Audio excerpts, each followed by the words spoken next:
انہیں عبور کر کے کوئی عرش پہ کیسے جا سکتا ہے؟ عقلی اعتراض کیا، اللہ نے لفظ سبحان کہہ کے زندہ گاڑ دیا کہ آپ جانے والے کی طاقت کو دیکھ رہے ہیں، اگر لے جانے والے کو دیکھیں گے سارا سمجھ آ جائے گا۔ آپ کی نظر جانے والے پہ ہے، جبکہ اللہ نے بیان کرتے وقت سفر کی نسبت جانے والے کی طرف نہیں کی، بلکہ سفر کی نسبت لے جانے والے کی طرف کی۔ پاک ہے وہ ذات جو چلی گئی نہیں بلکہ جو لے گئی، اور جو لے کے گئی وہ آسمانوں سے فرشتے زمین پہ بھیجتی ہے، زمین سے پھر وہ عرش تک جاتے ہیں۔ اگر ان کو یہ کرے کچھ نہیں کہتے تو حضور کو کیا کہیں گے جنہیں اللہ کے حکم سے بلایا گیا؟ اگر آپ سے نمرود میں حضرت ابراہیم 40 دن گزارے، ان کا ایک بال بھی گرم نہ ہو، تو یہ کرے محمد مصطفیٰ کو کیا کہیں گے جنہیں پروردگار خود بلا رہے ہیں؟ اگر عیسیٰ آسمانوں پہ جائے، قرب قیامت واپس آئے، دوسرے آسمان پہ رہے، یہ کرے انہیں کچھ نہیں کہتے، تو محمد مصطفیٰ کو کیا کہیں گے؟ اور جو اعتراضات ملحدین اور فلاسفہ نے کیے ان کو ذکر کرنا میرا مقصد نہیں ہے۔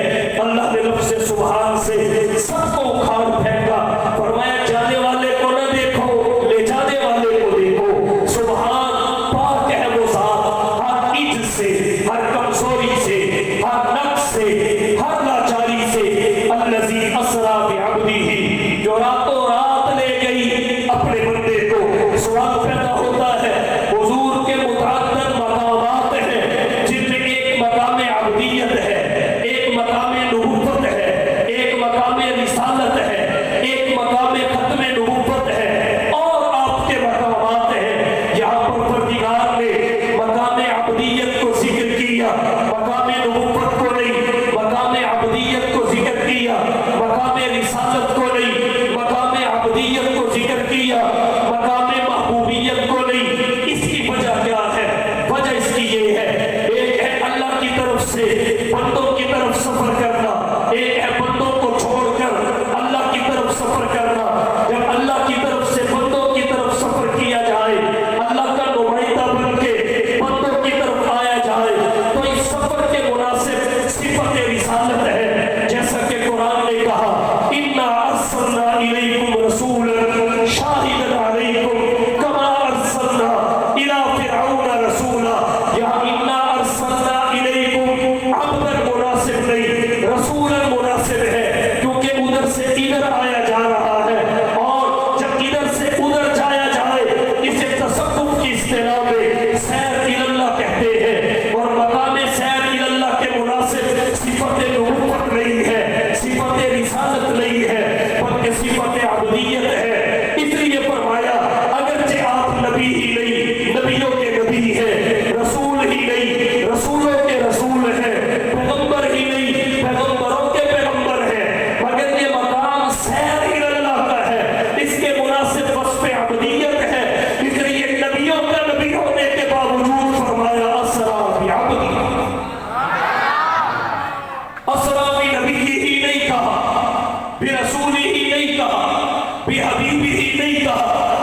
سے نیچے ہے، آپ سے فقط رب اوپر ہے، بشر ضرور ہے مگر کوئی آپ جیسا نہیں۔ آپ کہیں گے کیسے سمجھا جائے؟ ایک عربی کے شاعر نے تمثیل کے طور پہ کہا فَلْيَقُولُ حَجَرٌ لَا كَالْحَجَرِ فَلْيَقُولُ حَجَرٌ لَا كَالْحَجَرِ فَالنَّبِيُّ بَشَرٌ لَا كَالْبَشَرِ۔ پتھر تو یاقوت بھی ہے لیکن کوئی پتھر یاقوت جیسا نہیں ہے۔ محمد بھی بشر ہے، نبی بھی بشر ہے، لیکن کوئی دوسرا محمد جیسا بشر نہیں ہے۔ آپ سید البشر ہیں، آپ احسن البشر ہیں۔ بشر کے جسم پہ پسینہ آئے بدبو آتی ہے، سید البشر کے جسم پہ پسینہ بھی آئے تو خوشبو آتی ہے۔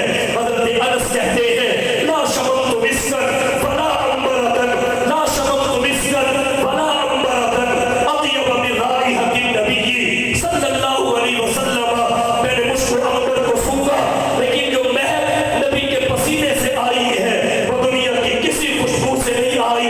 بشر سوئے تو وضو ٹوٹ جاتا ہے، نیند اس کے حق میں ناقض وضو ہے۔ سید البشر سوئے وضو برقرار رہتا ہے، تنام عیناہ فلا ینام قلبہ۔ بشر بولے منہ سے تھوک نکلتا ہے، سید البشر بولے منہ سے نور نکلتا ہے۔ اسرا بعبدہ، بشر ضرور ہے لیکن کوئی آپ جیسا دوسرا نہیں ہے۔ اسرا بعبدہ لیلا، رات کو معراج ہوا۔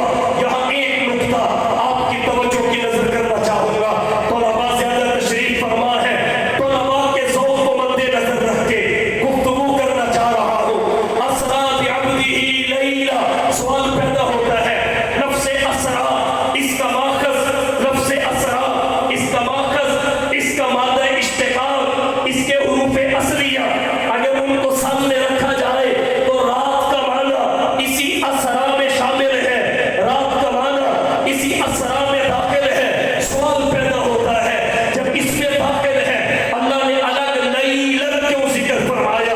یہ کہیں تحصیل حاصل تو نہیں ہے؟ دو باتیں کرنا چاہوں گا۔ ایک یہ معراج رات کو ہوا، دن کو نہیں ہوا، رات کو کیوں ہوا؟ دوسری بات یہ جب رات کا معنی اسرا میں شامل ہے الگ سے لیلن کا ذکر کیوں ہے؟ آئیے پہلی بات کی جانب، معراج رات کو ہوا دن کو نہیں ہوا، اس کی کیا حکمت ہے؟ اس کی بھی بہت ساری حکمتیں ہیں، چند ایک آپ کی توجہ کی نظر کروں گا۔ پہلی حکمت یہ ہے کہ اللہ نے اپنے حبیب کو متعدد اوصاف سے نوازا، حضور کی متعدد صفات ہیں، اللہ نے نبی کی ہر صفت کا کسی نہ کسی طریقے سے اظہار بھی کیا۔ آپ کی صفات میں ایک صفت سراج منیر ہے، یا ایھا النبی انا ارسلناک شاہدا ومبشرا ونذیرا وداعیا الی اللہ باذنہ وسراجا منیرا۔ ایک صفت سراج منیر ہے۔ سراج منیر کسے کہتے ہیں؟ حکیم الامت، مجدد الدین والملت حضرت مولانا اشرف علی تھانوی رحمۃ اللہ علیہ فرماتے ہیں سراج منیر روشن چراغ کو کہتے ہیں، اور روشن چراغ کے مناسب رات ہوتی ہے، دن نہیں ہوتا۔ اللہ نے رات کو معراج کروا کے نبی کی صفت کو ظاہر کیا ہے۔ معراج دن کو نہیں ہوا، رات کو کیوں ہوا؟ اس کی دوسری حکمت یہ ہے کہ معراج دراصل محب اور محبوب کی ملاقات کا نام ہے، اور محب اور محبوب کی ملاقات کے لیے مناسب وقت خلوت اور سکون کا وقت ہے۔ خلوت اور سکون عادتاً رات میں زیادہ ہوتے ہیں، اس لیے معراج دن کو نہیں بلکہ رات کو ہوا ہے۔ تیسری حکمت کیا ہے؟ اگر معراج دن کو ہوتا تو اس کے مقاصد میں ایک مقصد انسانیت کی آزمائش ہے۔ انسانیت کی آزمائش جیسے علیہ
اور یہی بتانے کے لیے الگ لیلن ذکر فرمایا، التنوین للتقلیل والتبعید۔ اب آپ کہیں گے اتنا بڑا سفر، اتنا لمبا سفر، رات بھی ساری نہیں، چلو ایک رات ہی کہہ دیتے، لیکن ایک بھی ساری نہیں، وہ بھی بعض رات حضور گئے بیت اللہ سے بیت المقدس سے پہلے آسمان پہ، پھر سبع سماوات سے اوپر، پھر سدرۃ المنتہا، پھر جنت المأوا، پھر عرش العلا، اور پھر واپس پلٹ آئے بیت المقدس، پھر بیت اللہ، اور رات کی رات ہی ہے، دن نہ چڑھ پایا۔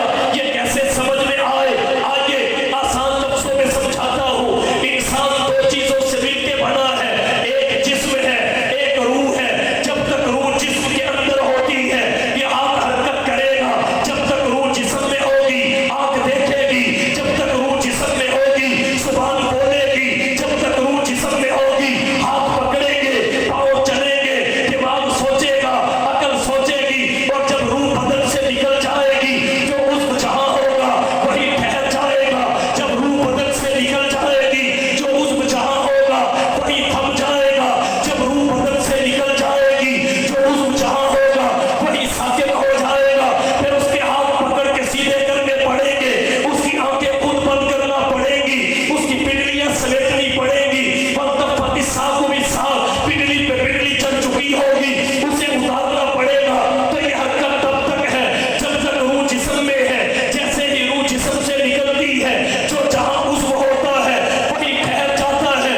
یہ ساری کی ساری کائنات ایک بدن ہے، محمد اس کی روح ہے، یہ ایک جسم ہے، محمد اس کی روح ہے۔ جب تک محمد کائنات میں تھے وقت حرکت کر رہا تھا، جب تک محمد اس انسانی کائنات میں تھے زمانہ چل رہا تھا، استقبال حال بن رہا تھا، حال ماضی بن رہا تھا، ماضی قریب ماضی بعید بن رہی تھی، وقت اور زمانہ چل رہا تھا۔ جب محمد مصطفیٰ اس انسانی کائنات سے نکلے اور جب اللہ کے دربار میں پہنچے تو اس کائنات سے روح نکل گئی، اور جب آپ اس کائنات کی روح ہے، یہ روح کائنات سے نکلی تو کائنات جہاں تھی وہاں ٹھہر گئی، جب تک روح پلٹ نہ آئی وقت چل نہ سکا۔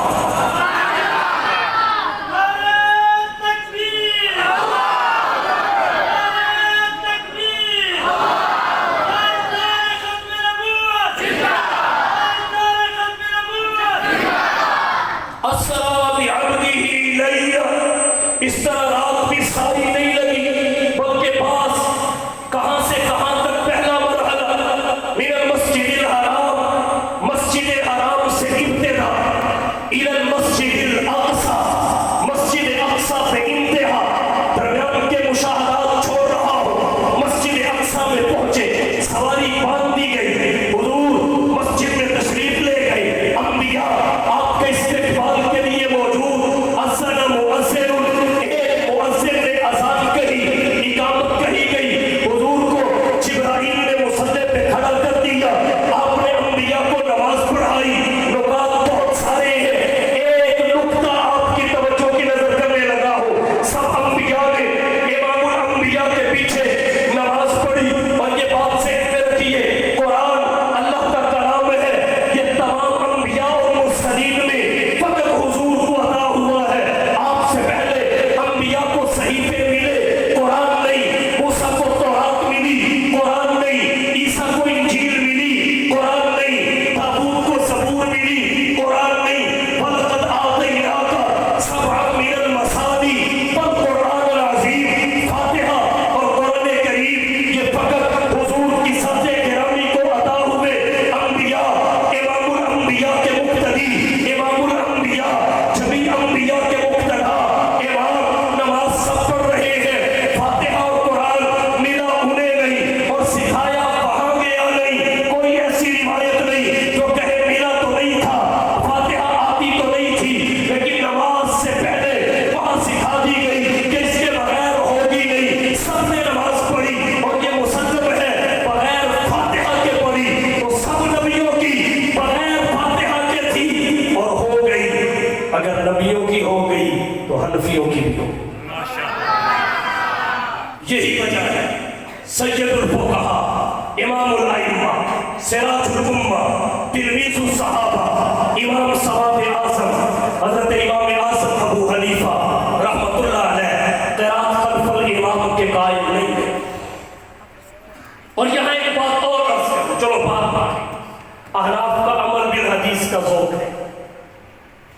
آپ کا عمل بالحدیث کا ذوق دیکھیں. ایک حدیث ہے لا صلاۃ الا بفاتحۃ الکتاب. ہمارے نزدیک اگرچہ لا نفی کمال ہے، نفی ذات کے لیے نہیں. ایک ہے لا صلاۃ الا بفاتحۃ الکتاب، اور دوسری حدیث ہے من کان لہ امام فقراءۃ الامام لہ قراءۃ. اب ایک طبقے نے پوری زندگی لا صلاۃ پہ تو عمل کیا، مگر من کان لہ امام کی لذت پوری زندگی نہ چکھ سکا. پوری زندگی لا صلاۃ پہ تو عمل کیا، مگر ولادت سے لے کے وفات تک پوری زندگی دوسری حدیث پہ عمل نہیں کر سکا. احناف کی بصیرت کو داد دیجیے، ان کی توفیق و تدبیر کو داد دیجیے. احناف کہتے ہیں دونوں پہ عمل کرنا ہے، حدیث نبی کی ہے چھوڑنی کوئی، دونوں پہ عمل کرنا ہے. کیسے کرنا ہے؟ کہا امام اور منفرد ہو تو لا صلاۃ پہ عمل کر لو، مقتدی ہو تو من کان لہ امام فقراءۃ الامام لہ قراءۃ پہ عمل کر لو. تو احناف وہ خوش نصیب طبقہ ہے جس کی عمل بالحدیث کا ذوق یہ ہے کہ انہوں نے نبی کی دونوں حدیثوں پر عمل کی لذت اٹھائی. حضور صلی اللہ علیہ وسلم نے امامت کروائی، تفصیلات میں نہیں جاتا. محمد مصطفیٰ کے واسطے کیا کیا سعادت ہے، محمد مصطفیٰ کے واسطے کیا کیا سعادت ہے.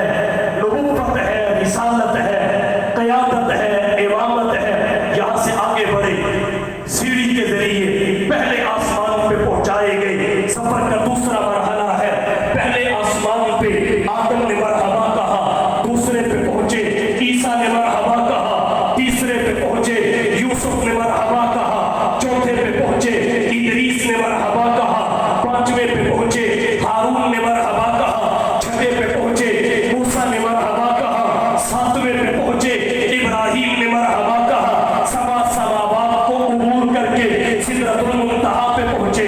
عند سدرۃ المنتہا عندہا جنت المأویٰ، اس کے پاس ہی جنت المأویٰ ہے. جنت المأویٰ کی سیر کی. بخاری کی روایت کے مطابق جنت المأویٰ میں حضرت عمر بن خطاب رضی اللہ تعالی عنہ کے بحل کو دیکھا. علماء نے حضرت بلال کے قدموں کی آہٹ کے سننے کا بھی ذکر کیا. پھر جہنم آپ پہ پیش کی گئی. پھر یہاں سے آپ آگے بڑھے. جبرائیل سدرہ پہ رک گئے. یہ نہیں کہ وہ آگے جا نہیں سکتے تھے، بلکہ حقیقت یہ ہے انہیں یہیں تک ساتھ چلنے کا حکم تھا، اس سے آگے چلنے کا حکم ہی نہیں تھا. شفاء الصدور میں حضرت عبداللہ بن عباس رضی اللہ تعالی عنہ سے روایت آتی ہے.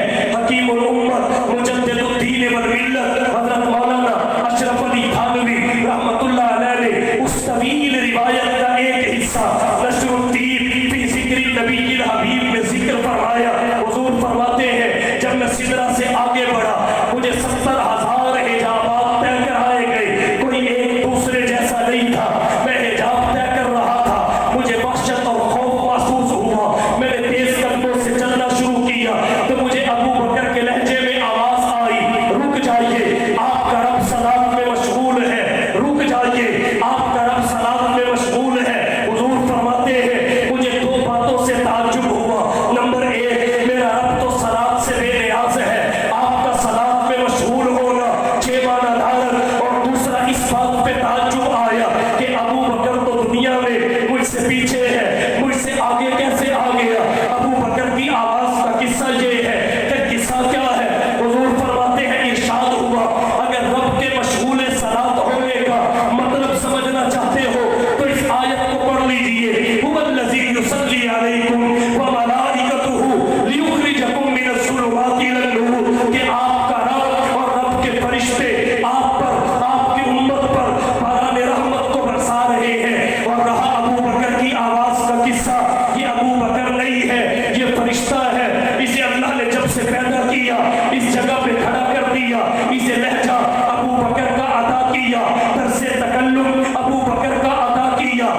جو کہا جائے وہ سمجھا جائے۔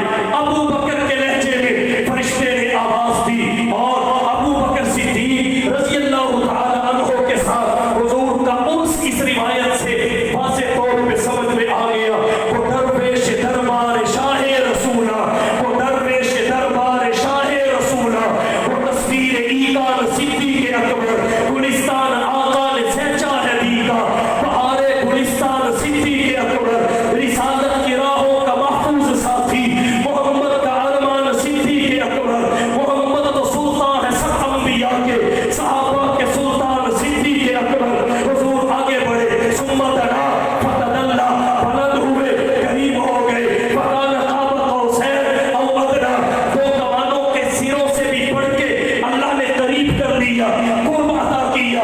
فاوحا الی عبدہ ما اوحا، پھر اللہ نے کلام کا سلسلہ شروع فرمایا۔ حضور اللہ کے دربار میں پہنچے، جاتے ہی آپ نے تین تحفے پیش کیے، التحیات للہ، مولا کلی عبادتیں تیرے لیے، والصلوات، پتلی عبادتیں، قیام ہو تب، رکوع ہو تب، سجدہ ہو تب، قعدہ ہو تب تیرے لیے، والطیبات، مالی عبادتیں تیرے لیے۔ تبادلہ تحائف کا سلسلہ شروع ہوا، اللہ نے تین کے جواب میں تین پیش کیے۔ السلام علیکہ ایھا النبی، السلام علیکہ ایھا النبی، اے نبی آپ پر سلامتی ہو، ورحمۃ اللہ، اللہ کی برکت بھی ہو، اللہ کی رحمت بھی ہو، وبرکاتہ، اللہ کی برکتیں بھی ہو۔ تین تحفے ملے، السلام علیکہ ایھا النبی، اے نبی آپ پر سلامتی ہو، ورحمۃ اللہ، اللہ کی رحمت بھی ہو، وبرکاتہ، اللہ کی برکتیں بھی ہو۔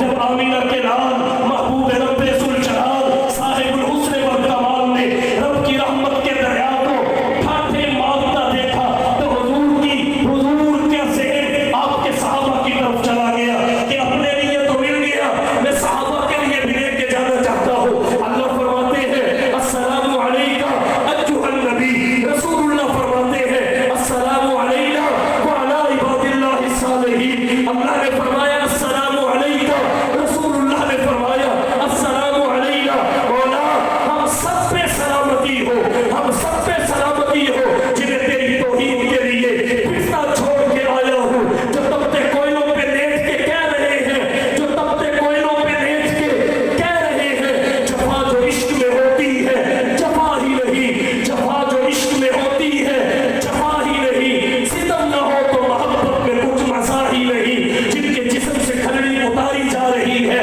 وہ پھر بھی کہتے ہیں عشق کی لذت مگر پتھروں کی جانکاری میں ہے، جو تختہ دار پہ لٹک گئے مگر پھر بھی تیری توحید کا دامن نہیں چھوڑا۔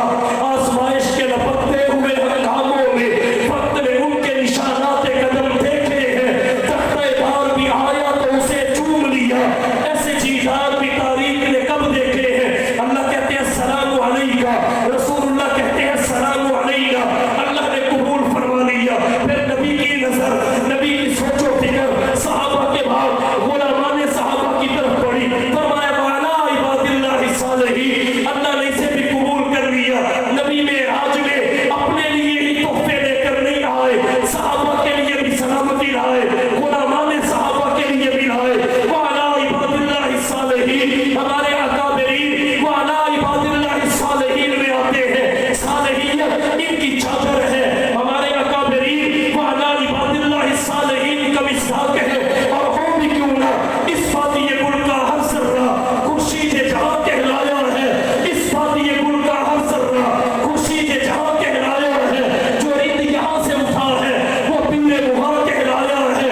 اس فصل جنوب کے دیوانے ہر راہ سے پہنچے یزدہ تک، ہے عام ہمارے افسانے دیوار جبل سے زندہ۔ ہم کلام ہوئے راج قول کے مطابق جمہور کا، جمہور صحابہ و تابعین کا، اللہ کا دیدار بھی کیا۔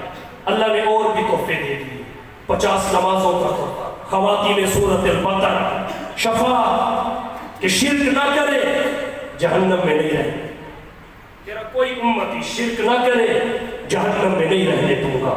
واپس پڑھتے تو پھر فرشتوں نے کہا اشہد ان لا الہ الا اللہ واشہد ان محمدا عبدہ ورسولہ۔ حضور واپس پڑھتے